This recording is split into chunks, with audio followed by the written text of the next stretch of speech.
Christina Bailey and her family are beginning to pick through the ash and rubble where her father's mobile home once stood. Just last week, she was coming home from work when she got a call from her youngest daughter. My mama were following the fire truck and they're going down to Mama's house. And so we're calling and trying to find out what's going on down here. And then my husband gets a message saying that it's my daddy's house. So I just lost it from there. Jumped in the car, headed straight over here. When she arrived, the fire put out, and her father, Jesse Duhan, in an ambulance headed for the hospital. It was just very hysterical, very emotional, very just, I couldn't think.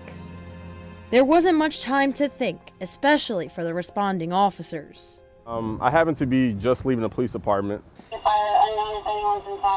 We got a call about a fire on a village street. It's a structure fire, so obviously we know that something's probably engulfed. So I started heading there with lights and sirens.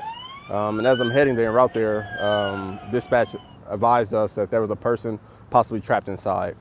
And whenever we actually got there is whenever people were screaming and telling us, there's people inside. I mean, we didn't really think, we just kind of ran to it. Officer J.R. Trabler and Officer Justin Duplashane ran toward the home and found two men already trying to get Duhan out of the structure. Gerardo Hernandez and Jesus Trejo were at a party the next street over when they heard about the fire.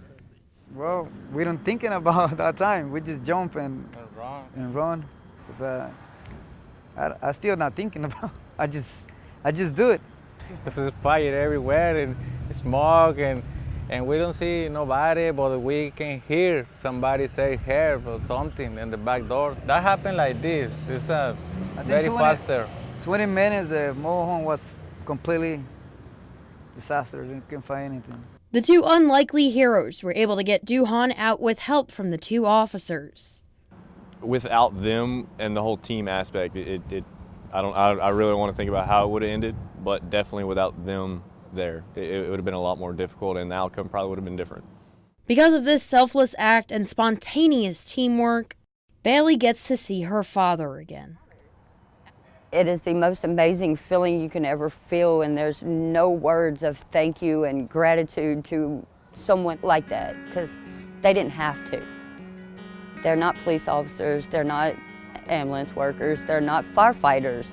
Matter of fact, they probably didn't even know my dad, and they took it upon themselves to see a fire and to jump in and save someone's life. It's just tremendously amazing.